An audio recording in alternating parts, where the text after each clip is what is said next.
I'm Richard P. Mills. I'm Lieutenant General, United States Marine Corps. I'm currently Commander, Marine Forces Reserve and Marine Forces North out of New Orleans, Louisiana. Well, as the Commanding General of Regional Command Southwest in Afghanistan in 2010, we were conducting counterinsurgency operations against the insurgents that were active in the area.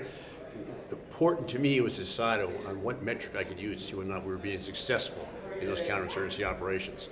There were several that came to mind. First of all was bodies, the number of enemy that we killed. But that was not a very effective metric because their replacement pool was so large. The second was the number of police officers, Afghan police officers and Afghan soldiers that we trained and put into units on the field. That again was, I felt, an imprecise metric. The metric that I decided upon was the number of students that we could attract to the schools. Education was very, very important to the local villagers when we talked to them. And so we would establish schools at the villages that were near where we were conducting operations. Initially, they would be afraid to come to school because Taliban had been extraordinarily vicious in attacking the education system in Afghanistan. Teachers had been killed, students threatened, family members killed of the students who dared to go to school. Women were not allowed any kind of education, and the young men were just were taught to memorize the Quran at the madras.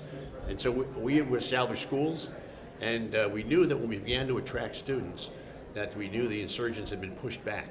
When we began to attract female students, we knew that the insurgents were no longer a factor in that part of the country because the parents were investing the safety of their children because they felt that the insurgency would not return. So we would count heads every morning to see how many students we had go to school at the various locations. We would count especially the female students in places like Sangin and Marja, places where we'd had really tough battles to drive the insurgency away. And once we had the schools established, and we did, once we had these students coming, and we did, once we had female students attending school and female teachers, we felt that we had made significant progress in our efforts. Well, initially we would protect the schools. We would build them up with our funds. Marcia, which was savagely fought over for many months, is a good example. The northern part of Marcia was a building that we referred to as the Yellow School. 7 times we built it. 7 times the insurgents came in at night and blew it up. We built it an 8th time and it stayed.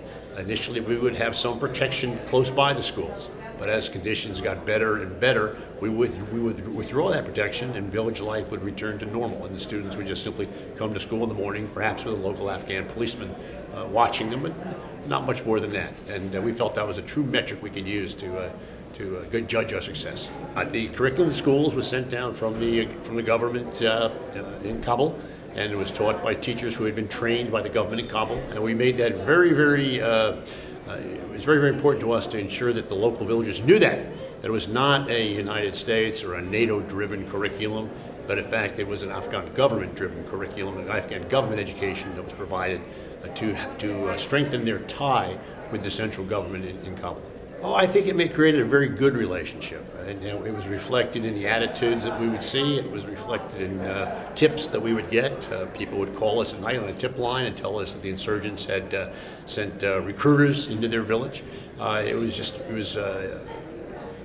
We saw it in the day-to-day operations, day-to-day actions between, again, the villagers and the local military. Often tips on where perhaps an IED had been buried, tips on if the insurgents had come to town to deliver their death threats at night. Things like that encouraged us to say that these people were grateful for what we had done for them. But we always made it a point to say it's not us, it's the Afghan government. Well, the deliberation, the way I came up with it is the fact that in all of our interaction with local villagers, when we would go there and talk to them and say, what can we do to help the village? How can we connect the village to the central government? The overriding response we got was education. They wanted their children educated, and they wanted the schools reestablished. They resented heavily that the Taliban had destroyed the school system in the country. They wanted it back.